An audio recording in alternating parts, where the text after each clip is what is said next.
સુરતમાં કોથળામાં લાશકાંડનો ભેદ ઉકેલાયો. સગા દીકરા વહુએ જ માતાની ગળું દબાવી હત્યા કરી. બંને પતિ પત્નીની કરાઈ ધરપકડ. સુરતના અમરોલી વિસ્તારમાં કોથળામાંથી મળેલી મહિલાની લાશના કેસમાં ચોંકાવનારો ખુલાસો થયો છે. મૃતક મહિલાની હત્યા તેના પોતાના પુત્ર અને વહુએ જ કરી હોવાનો ખુલાસો થયો છે.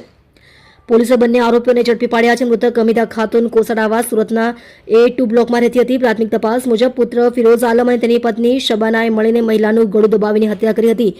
હત્યા બાદ આરોપીએ મૃતદેહના હાથ પગ બાંધી લાશને પ્લાસ્ટિક બેગમાં ભરી કોથળામાં નાખી દીધી હતી. ક્રાઇમ બ્રાન્ચે ટેકનિકલ સર્વેલન્સથી આરોપીઓને ઝડપી પાડી.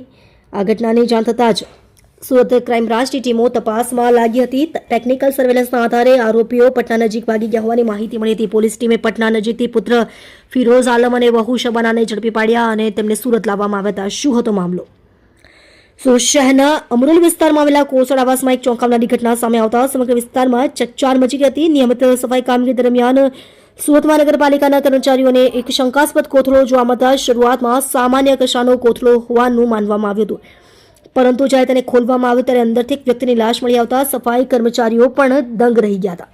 આપ જોઈ રહ્યા છો ગુજરાતની સૌથી પહેલા ખબર આપતી Surat express news channel director Rajesh મંગલેની સાથે.